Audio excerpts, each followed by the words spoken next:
Bismillahirrahmanirrahim. Assalamualaikum warahmatullahi wabarakatuh. Alhamdulillahirabbil alamin. Wassalatu wassalamu ala asyrafil anbiya'i wal mursalin wa ala alihi wa sahbihi ajma'in. Amma ba'd. Pemirsa Surau TV yang dimuliakan oleh Allah Subhanahu wa taala, kembali kita dari Aye Ange, lokasi pelaksanaan daurah kita. Kita kembali menyampaikan ringkasan-ringkasan dari apa yang kita ambil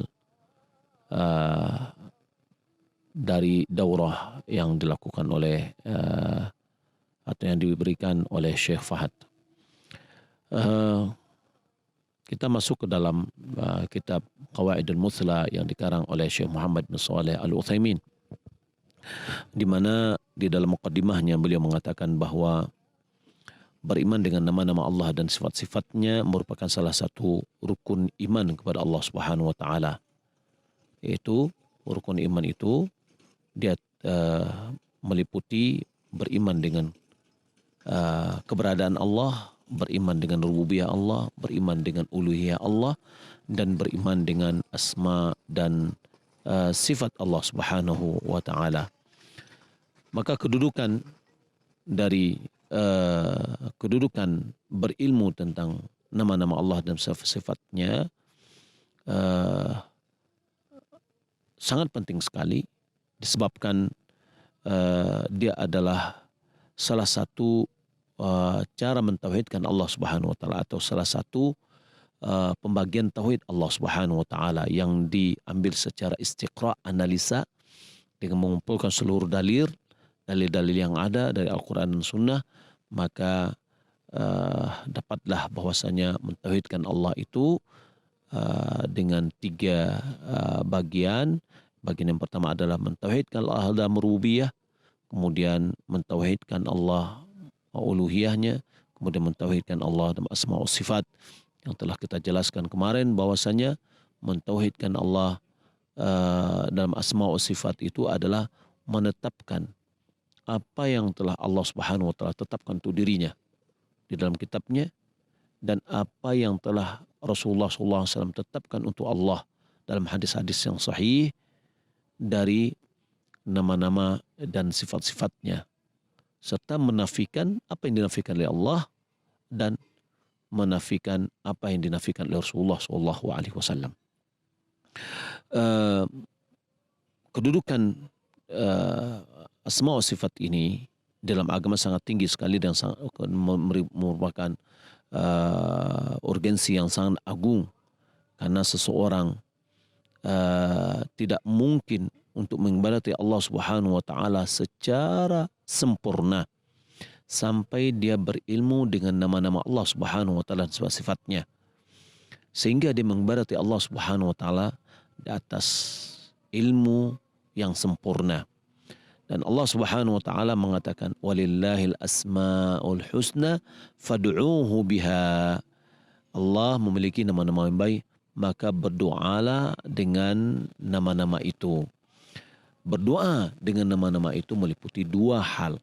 Yang pertama adalah doa mas'alah, doa permohonan, yaitu seseorang mendahulukan di hadapan keinginannya, mendahulukan menyebut nama-nama Allah Subhanahu wa taala yang sesuai dengan permintaannya. Sebagai contoh, kita ingin minta diampuni, maka kita sebutkan ya Ghafur, ya Ghafur ighfirli, wahai yang Maha pengampun, ighfirli, ya, ampunilah aku. Kemudian kita ingin mendapatkan kasih sayang dari Allah, maka kita sebutkan dulu ya Rahim irhamni, ya, dan begitu seterusnya. Yang kedua adalah doa al-ibadah. Doa ibadah maksudnya adalah kita beribadah kepada Allah Subhanahu wa taala dengan melakukan konsekuensi dari nama-nama tersebut. Kita beribadah kepada Allah Subhanahu wa taala dari tuntutan dan konsekuensi dari nama-nama tersebut. Maka ketika kita ingin bertobat kepada Allah Subhanahu wa taala, maka kita segera bertaubat, mohon taubat, kemudian kita karena kita mengetahui bahwasanya Allah adalah Tawwab, maka segera kita bertaubat. Ketika kita tahu bahwasanya Allah Subhanahu wa taala adalah Sami', Maha mendengar, maka kita selalu berzikir dengan lidah kita, karena Allah Subhanahu wa taala Maha mendengar. Ya, kita beribadah kepada Allah dengan anggota tubuh kita, karena Allah Subhanahu wa taala Maha melihat. Kita takut kepada Allah Subhanahu wa taala dalam kesendirian kita, karena kita tahu bahwasanya Allah Maha halus sehingga Dia mengetahui apapun yang kita rahasiakan. Jadi ketika kita beribadah kepada Allah dengan konsekuensi nama itu sendiri, maka kita telah beribadah kepada Allah Subhanahu wa taala dengan namanya, maka itu namanya doa ibadah. Kemudian doa masalah adalah permohonan kita ketika kita ingin berdoa kepada Allah Subhanahu wa taala akan keinginan kita. Kemudian beliau mengatakan bahwa karena gara-gara kedudukan yang tinggi ini dan disebabkan oleh perkataan manusia atau pembicaraan manusia di dalam asma wa sifat ini terkadang dengan baik, terkadang dengan hak, dan terkadang dengan kebatilan yang tumbuh dari kebodohan atau yang tumbuh dari ta'assub. Ya, karena ada orang yang berbicara tentang asma wa sifat secara batil yang salah disebabkan ketidaktahuan dia, atau disebabkan karena dia memiliki pemahaman yang keliru yang dia ambil dari guru-gurunya, sehingga dia berta'assub dengan pemahaman itu, sehingga dia berbicara di dalam asma sifat Allah Subhanahu wa taala secara batil. Maka dia mengatakan ahbabtu an aktuba fihi ma tayassara minal qawaid. Aku sangat berkeinginan untuk menulis kaedah-kaedah yang mudah untuk asma wa sifat ini, karena berharap dari Allah Subhanahu wa taala agar Allah Subhanahu wa taala menjadikan amalanku ini murni untuk wajahnya dan mendapatkan keridhaannya, sehingga memberikan manfaat kepada hamba-hambanya. Lalu Syekh mengatakan, aku beri nama buku ini dengan Qawaidul Muthla fi Sifatillahi Ta'ala wa Asma'ihil Husna. Kaedah-kaedah yang baik di dalam sifat-sifat Allah dan nama-namanya yang husna. Pemirsa yang dimuliakan Allah Subhanahu wa taala, mari kita masuk ke dalam kaedah. Di dalam kaedah asma, beliau membagi kaedah, yaitu kaedah kepada kaedah al-asma dan kaedah sifat. Dalam kaedah yang asma ini ada 7 kaedah yang beliau santumkan. Kaedah yang pertama adalah asma'ullah ta'ala kulluha husna. Nama-nama Allah semuanya itu adalah husna. Tidak ada yang tidak husna. Apa makna husna? Yaitu balighatun fil husni ghayatahu.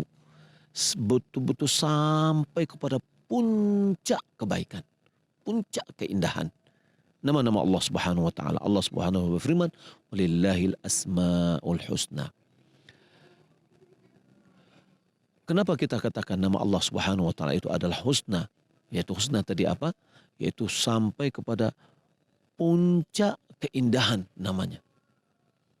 Karena yang pertama, Syekh mengatakan li'anna mutadamminatun li sifatin kamilah la naqsa fiha biwajhin min alwujuh la ihtimalan wala taqdira. Yani karena nama-nama Allah Subhanahu wa taala itu mengandung sifat-sifat yang sempurna, yang tidak ada kekurangan sedikit pun. Tidak ada kekurangan sedikit pun dari sisi apapun juga, tidak ada kekurangannya. La ihtimal wa taqdiran, tidak ihtimal yakni khayalan, tidak takdiran, yakni pentakdirannya. Ini yang pertama. Yang kedua, apa alasannya? Karena nama Allah Subhanahu wa taala adalah Al-Husna, disebabkan karena nama-nama itu menunjukkan kepada sesuatu yang agung, ya, menunjukkan kepada sesuatu yang agung, yakni ala a'zamil ma'lum, yakni yang paling agung dalam pengetahuan kita, yaitu Allah Subhanahu wa taala. Di mana ayat ini menunjukkan kepada maklumat yang kita ketahui yang paling agung, yaitu Allah Subhanahu wa taala.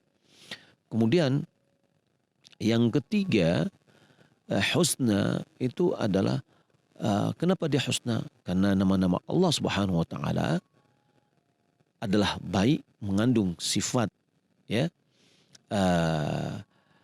sifat yang sempurna. Di setiap nama kesendiriannya dia menjadi nama-nama dan sifat yang sempurna.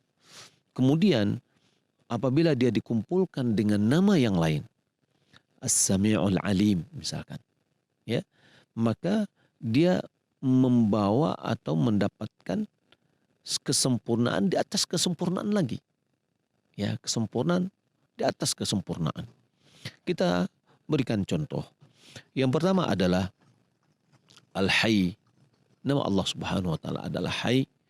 Maka Al-Hayy adalah nama memiliki sifat yang sempurna bagi Allah Subhanahu wa taala, yaitu sifatul hayah, yang sempurna. Sifat kehidupan yang sempurna yang mana tidak didahului oleh ketidakadaan dan dia tidak diikuti oleh ketidakadaan. Ya, bahwa kehidupan al-haya adalah betul-betul adalah sempurna. Kita sebutkan lagi namanya Allah Subhanahu wa taala Al-Alim. Alim mengandung sifat al-ilm, sifat berilmu. Ya, berilmu yang sempurna, yang tidak didahului oleh kebodohan, ketidaktahuan, dan tidak digrogotin oleh nisyan, oleh lupa. Dan ilmu Allah sangat luas, mencakup seluruh sesuatu, yakni jumlatan wa tafsila, baik secara global ataupun parsial. Ya, nah, ilmu Allah mencakup seluruhnya, baik yang berhubungan dengan perbuatannya atau berhubungan dengan perbuatan makhluk. Allah Subhanahu wa taala mengetahui semuanya. Maka ketika kita menyebutkan nama Allah Al-Alim, maka kita menyifatkan Allah Subhanahu wa taala yakni dengan sifat yang sangat sempurna, yang tidak ada rasa kekurangan sedikit pun dari sisi apapun juga. Ya. Tadi sudah kita berikan contoh dan begitu seterusnya, As-Sami' wal Basir dan seterusnya. Ini kaidah yang pertama. Kaidah yang kedua adalah bahwa nama-nama Allah Subhanahu wa taala, kaidah yang kedua adalah asma'ullah taala a'lamun wa awsaf. Nama-nama Allah adalah a'lam, yakni nama sebutan, dan awsaf, dan dia adalah sifat. Maka kita lihat nama-nama Allah Subhanahu wa taala, kalau dilihat dari alam atau isim, nama, maka dia menunjukkan kepada zat. Dan apabila dia adalah sifat, dia menunjukkan kepada makna yang ada pada zat itu. Ya. Jadi setiap nama Allah Subhanahu wa taala dia adalah sebutan bagi Allah, nama bagi Allah Subhanahu wa taala. Yang kedua, setiap nama memiliki sifat, sebagaimana kita sebutkan tadi pada kaidah yang pertama, bahwa nama Allah Subhanahu wa taala adalah husna, yaitu baik, karena mengandung di dalamnya sifat yang sempurna. Nah, dalam kaidah yang kedua ini menunjukkan bahwa dia adalah nama sebutan bagi Allah Subhanahu wa taala, maka dia sebutan terhadap zatnya. As-Sami', Allah Maha mendengar. yakni nama Allah adalah As-Sami'. Ya, kemudian dia memiliki sifat as-sam', menunjukkan kepada sifat atau makna yang ada pada zat itu. Berbeda dengan nama kita. Nama kita terkadang ada namanya, diberi namanya alim, tapi dia bodoh. Hanya sebatas nama saja. Ada dinamakannya namanya karim, tapi dia bakhil. Ya, tidak sesuai nama dengan sifat yang ada pada zat itu. Nah, sementara Allah Subhanahu wa taala bahwa dia adalah alam, ya. Dia adalah nama menunjukkan kepada zatnya, dan dia adalah sifat menunjukkan kepada makna yang ada pada zat tersebut.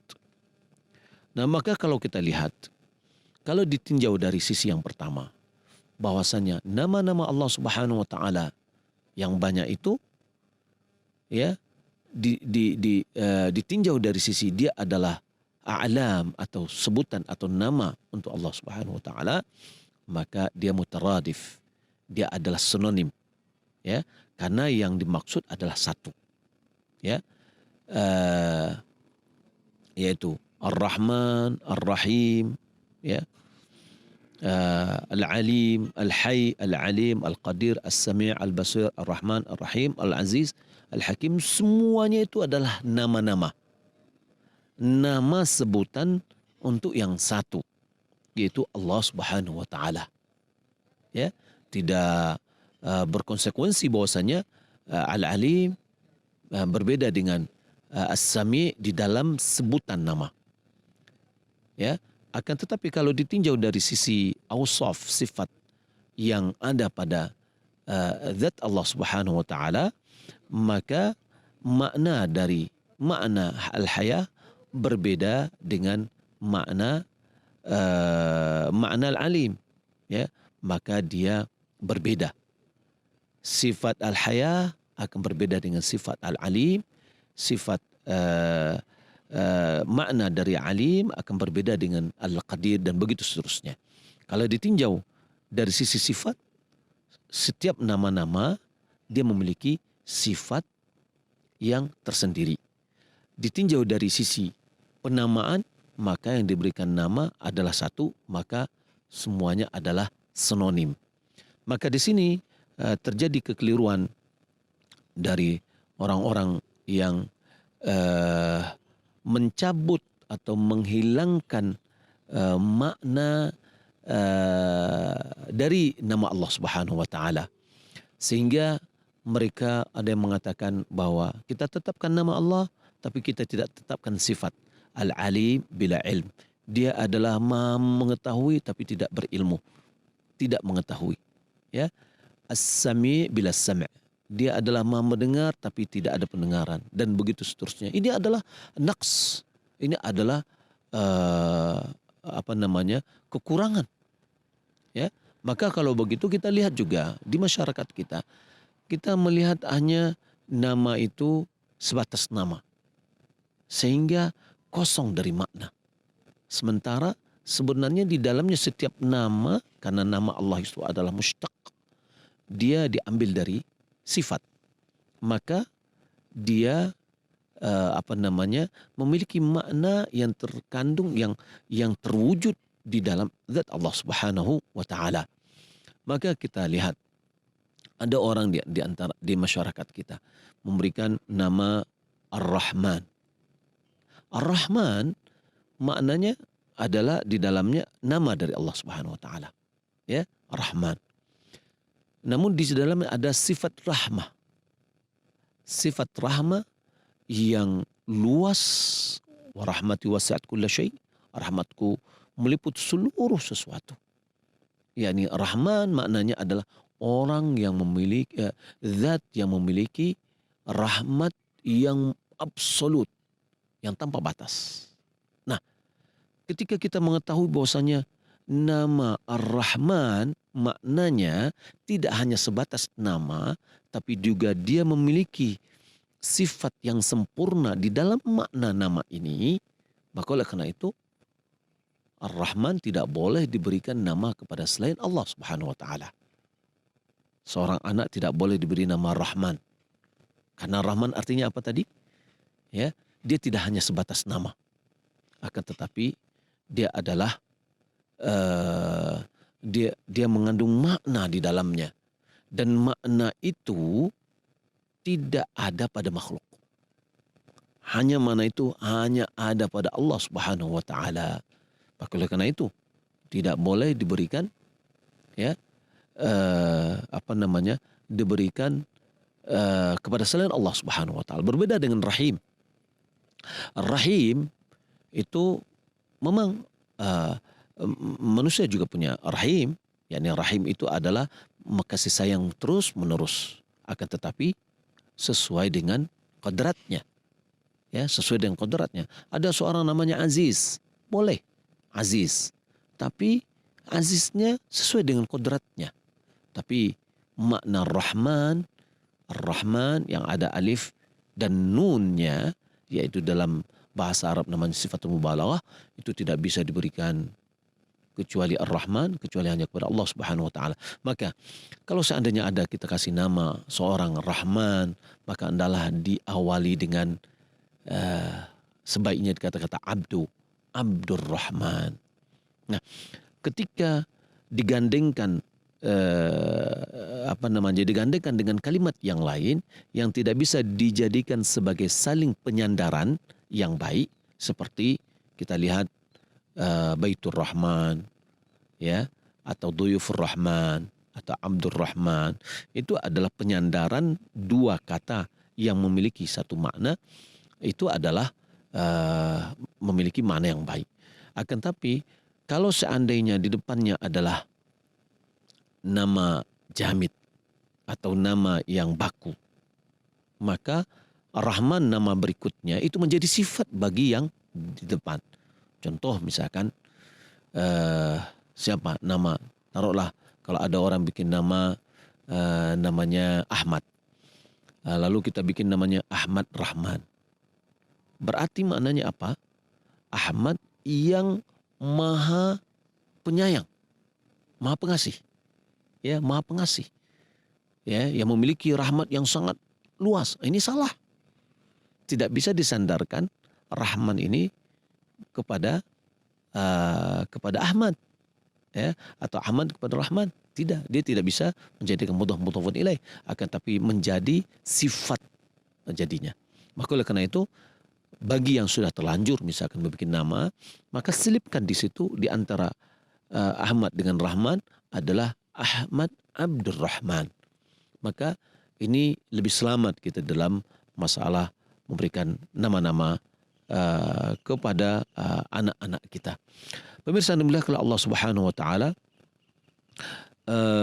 kemudian kaidah yang ketiga adalah asma'illah ta'ala.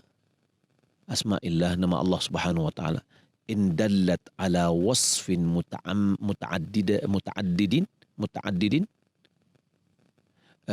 ala wasfin muta'addin ala wasfin muta'addin, ya, laisa muta'addidin, lakin wasfin muta'addin tadammanat thalath umur. Jadi maknanya apa? Nama-nama Allah apabila dia menunjukkan kepada sifat yang membutuhkan kepada objek, sifat yang membutuhkan kepada objek, maka dia mengandung tiga unsur, tiga hal. Sebagai contoh misalkan mendengar, sifat mendengar membutuhkan yang didengar, ya, membutuhkan akan apa yang didengar sebagai objek. Nah, dengan ketika kita mengetahui nama-nama Allah Subhanahu wa taala yang mengandung menunjukkan akan sifat yang membutuhkan kepada objek, maka dia mengandung kepada tiga unsur. Yang pertama, nama itu sebagai kita menetapkan nama itu untuk Allah. Contoh As-Sami'. Maka As-Sami' adalah nama bagi Allah. Yang kedua, kita menetapkan sifat bagi Allah Subhanahu wa taala sifat yang terkandung dengan nama itu. As-Sami' berarti sifatnya apa? Sifat as-sam', sifat yang maha mendengar atau ya memiliki sifat pendengaran. Nah, yang ketiga, subutu hukmiha wa muqtadah, menetapkan hukum dan konsekuensinya. Ya, sebagai contoh, As-Sami' mengandung ketika kita menyebutkan nama Allah adalah As-Sami', maka kita menetapkan As-Sami' sebagai nama dari Allah Subhanahu wa taala. Yang kedua, kita menetapkan sifat sama', ya, sebagai sifat bagi Allah Subhanahu wa taala, yakni pendengaran. Bahwasanya Allah mendengar. Kemudian yang ketiga, menetapkan hukum atau muqtada, konsekuensi dari As-Sami' itu, yaitu Allah mendengar. Berarti konsekuensinya ada Allah mendengar yang dibisikkan, Allah mendengar yang dirahasiakan, ya. Maka sebagaimana firman Allah Subhanahu wa taala, wallahu yasma'u tahawurakuma, sesungguhnya Allah mendengar pembicaraan kalian berdua. Innallaha sami'un basir, sesungguhnya Allah adalah Sami', nama Allah adalah Sami', kemudian di dalamnya mengandung sifat sama'. Yang ketiga, mendengar apa yang dirahasiakan. Kalau seandainya nama Allah Subhanahu wa taala itu tidak mengandung sifat muta'addin atau dia sifat lazim, yaitu hanya sebatas sifat untuk dirinya, maka tidak membutuhkan kepada objek, maka dia hanya mencakup dua. Yang pertama, nama itu ditetapkan sebagai nama Allah bagi Allah Subhanahu wa taala. Yang kedua, menetapkan sifat yang terkandung di dalamnya, ya, untuk Allah Subhanahu wa taala, seperti Al-Hayy, yaitu Maha Hidup. Di dalamnya kita menetapkan nama bagi Allah sebagai namanya yaitu Al-Hayy, kemudian sifatul hayah bagi Allah Subhanahu wa taala, sifatul hayatul kamilah sebagaimana yang telah kita sebutkan sebelumnya. Kemudian kaidah yang keempat adalah dilalatul asma'illah, yakni nama-nama Allah, ya, menunjukkan ala dzatihi wa sifatihi. Nama-nama Allah itu menunjukkan kepada zatnya dan kepada sifatnya, ya. Cara penunjukannya takunu bil mutabaqah, bit tadamun, wa bil iltizamat. Ada dengan tiga, yaitu yang pertama dengan mutabaqah, cocok dan sesuai. Yang kedua tadamun, kandungan yang ada dalam. Yang ketiga iltizam, konsekuensi, dengan konsekuensi. Masa kalau kita lihat seperti Al-Khaliq, itu adalah nama Allah, menunjukkan kepada zat Allah, ya, menunjukkan kepada zat Allah, yakni Allah adalah sang Khaliq. Kemudian menunjukkan sifat khalq, yakni Allah memiliki sifat untuk menciptakan. Bil mutabaqah, yakni sesuai teksnya. Khaliq namanya, maka berarti nama bagi zat Allah Subhanahu wa taala sebagai Khaliq, dan perbuatan Allah Subhanahu wa taala atau sifat yang ada pada Allah Subhanahu wa taala secara mutabaqah, betul-betul cocok lafaznya dengan makna yang ada. Yang kedua, bi at-tadammun, yaitu tadammun, makna tadammun di sini adalah juz'i, yakni di situ mengandung untuk zat dan di situ mengandung untuk sifat, ya. Nama itu apabila dengan tadammun melihat kepada sifat, dia adalah mengandung dalam nama itu. Kemudian ditinjau daripada sifat juga terkandung di dalam nama tersebut. Kemudian dia terhadap sifat eksternal, sifat yang lain yang merupakan konsekuensi dari sifat tadi. Yani maka menunjukkan nama tadi Al-Khaliq menunjukkan kepada sifat al-ilm dan sifat qudrah, ya, dengan konsekuensi gitulah. Yani ketika kita menetapkan Allah sang Khaliq, maka Allah yang menciptakan. Konsekuensinya bagaimana? Allah Maha mengetahui apa yang diciptakan. Dan Allah Maha kuasa dalam menciptakannya. Nah, jadi muncul sifat yang lain yang dari luar. Akibat dari kita memahami ini, maka sifat ini menunjukkan kepada sifat yang lain, yang itu adalah konsekuensi dari sifat yang telah kita atau nama yang telah disebutkan. Nah, jadi nama-nama Allah Subhanahu wa taala apabila dia menunjukkan kepada zat dan sifat, dia bisa menunjukkan dengan cara mutabaqah, wa tadammun, kemudian dan iltizam. Kemudian kaidah yang kelima, yang keempat, ya. Kaidah yang kelima bahwa asma'illah tauqifiyah la majala la'aqfiha. Nama-nama Allah, yaitu menetapkan nama-nama Allah, itu adalah tauqifiyah. Tauqifiyah itu apa? Sesuai dengan tauqifiyah itu adalah apa yang dibawa oleh Al-Quran dan Sunnah. Ya, kalau namanya ada dalam Al-Quran dan Sunnah, maka kita pakai. Kalau tidak ada, tidak kita pakai.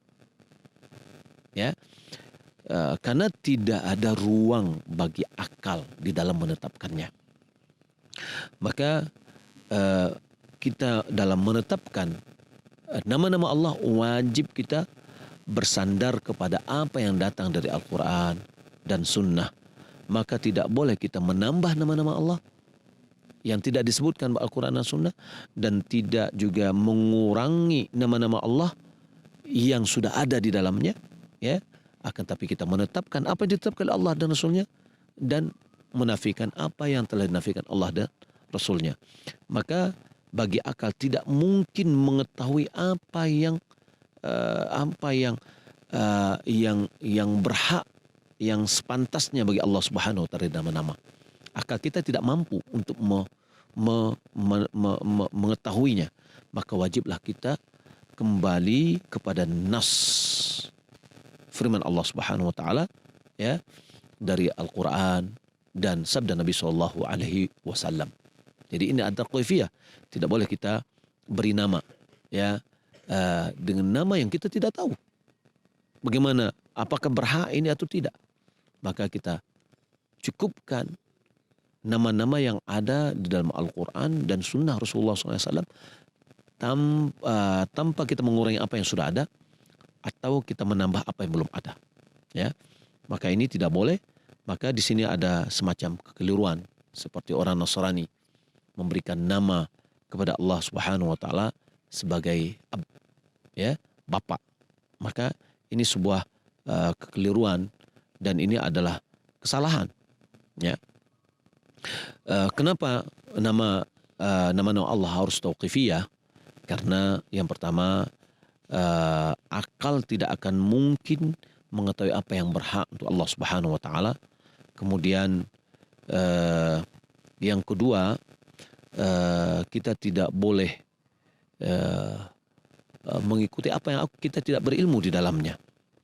Ketika seorang berbicara yang dia tidak berilmu di dalamnya, maka dia sebutkan nama yang dia tidak tahu, ya. Maka dalam menetapkan hal ini, wajiblah kita kembali kepada Al-Quran dan Sunnah. Nah, kemudian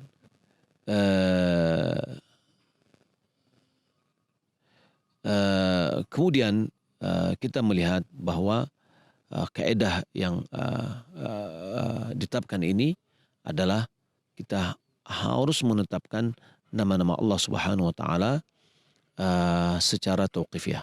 Baik. Kemudian kita masuk kepada kaidah yang keenam, yaitu nama-nama Allah Subhanahu wa taala, asmaullah taala ghair mahsuratin bi'adadin muayyan. Nama Allah Subhanahu wa taala tidaklah terbatas dengan jumlah tertentu. Ya, nama-nama Allah tidak terbatas dengan jumlah tertentu. Ya, nama Allah Subhanahu wa taala tidak terbatas dengan 99. Ya, mana dalilnya? Dalilnya adalah dalam hadis Nabi SAW mengatakan, as'aluka bikulli ismin huwalak. Aku mohon kepadamu dengan setiap nama yang itu adalah untukmu. Sammaita bihi nafsak, yang telah engkau beri nama dirimu dengannya. Au anzaltahu fi kitabik, atau engkau telah turunkan nama itu dalam kitabmu. Au 'allamtahu ahadan min khalqik, atau engkau telah beri atau ajarkan kepada seorang dari makhlukmu. Au ista'tharta fi ilmi ghaibi indak, atau engkau rahasiakan dalam ilmu ghaib di sisimu. Maka berarti ada nama yang masih dirahasiakan oleh Allah Subhanahu wa taala. Adapun hadis yang menunjukkan bahwa hadis Nabi sallallahu alaihi wasallam, inna lillahi tis'an wa tis'ina isman faman ahsaha dakhala jannah, maka ini bukan berarti adalah pembatasan nama. Ya, pembatasan nama, akan tetapi ini adalah nama 99 yang ada bagi siapa yang ihsa'nya, sebagaimana telah kita pelajari, ihsa' itu adalah menghafalnya, kemudian memahaminya, kemudian melaksanakan konsekuensinya, ya, maka dia masuk ke dalam surga. Sama dengan perkataan kita yang mengatakan, saya memiliki 100.000, saya memiliki 100.000 rupiah yang saya siapkan untuk bersedekah. Ini menunjukkan bahwa uang kita bukan 100.000, tapi ada lagi uang yang lain. Tapi yang 100.000 ini kita persiapkan untuk bersedekah. Ya, 99 nama ini siapa yang mengihsa'nya, maka dia masuk dalam surga. Dan ini bukan pembatasan bahwa nama-nama Allah bukan hanya sebatas 99, akan tapi dia lebih dari itu, sebagaimana yang disebutkan dalam hadis Nabi SAW. Nabi mohon dengan setiap nama yang Allah telah berikan nama, ya, untuk dirinya, dan termasuk dalam apa yang telah dirahasiakan oleh Allah Subhanahu wa taala untuk dirinya. Kemudian kaidah yang ke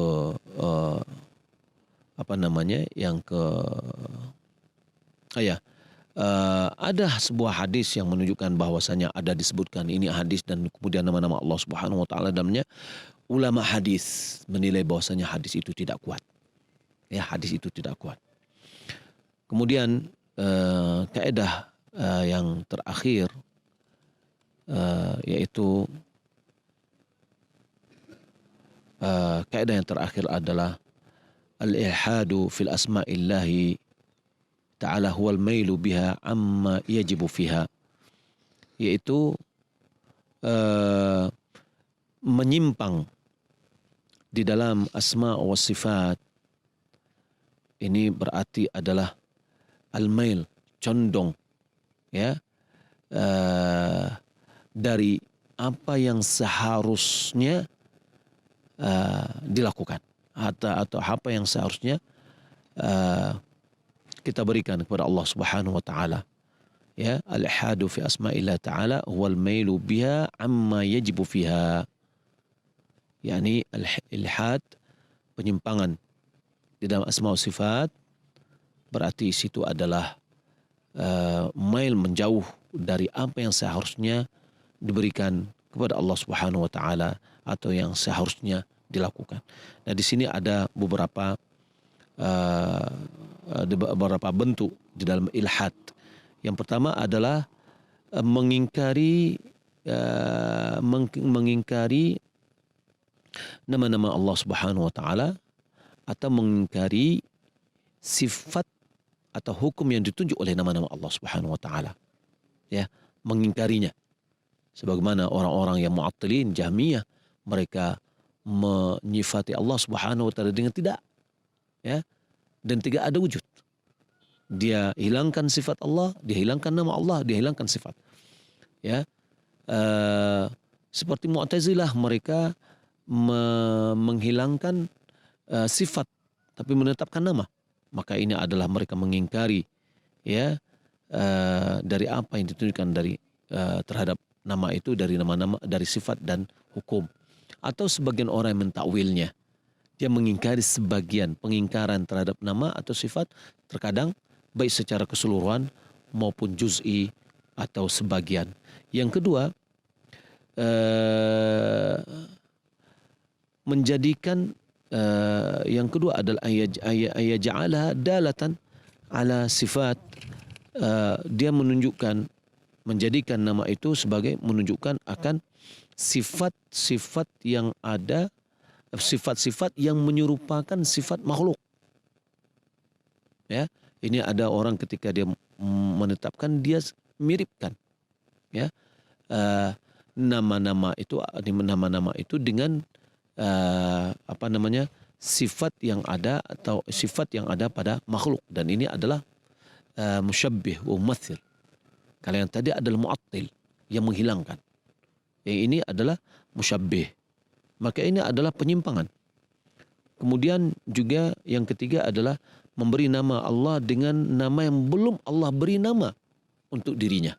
Sebagaimana kita ketahui dalam kaidah bahwa nama itu ada tauqifiyah. Nama Allah ada tauqifiyah sesuai dengan yang datang dari Al-Quran dan Sunnah. Maka kita tidak boleh memberi nama bagi Allah Subhanahu wa taala belum diberi nama oleh Allah Subhanahu wa taala untuk dirinya. Sebagaimana yang saya sebutkan tadi bahwasanya kita orang-orang Nasrani menyebutkan Allah namanya adalah Tuhan Bapa. Ya. Nah, disebutkan namanya Baba atau Bapa. Maka ini tidak boleh, karena Allah Subhanahu wa taala tidak pernah menyebutkan namanya adalah Ab. Ya. Kemudian yang keempat bahwa nama-nama ishtaqqa min asma'il asnaf. Di antara penyimpangan itu adalah diambil dari nama Allah untuk nama-nama berhala.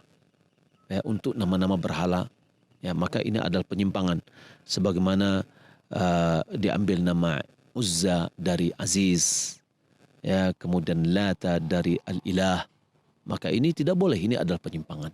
Nah, jadi ketika kita melakukan penyimpangan di dalam nama-nama Allah Subhanahu wa taala, ini berarti penyimpangan dan menjauh dari apa yang seharusnya diberikan kepada Allah Subhanahu wa taala. Kaum muslimin dan muslimat yang dimuliakan Allah Subhanahu wa taala, ini adalah 7 kaidah dalam asma nama-nama Allah Subhanahu wa taala. Mudah-mudahan kita diberikan kesempatan untuk bisa menyelesaikan kaidah sifat lagi, ya, kaidah sifat yang diberikan oleh Syekh, dan insyaallah taala kita akan bisa pelajari dan kita akan bisa menjelaskan secara ringkas.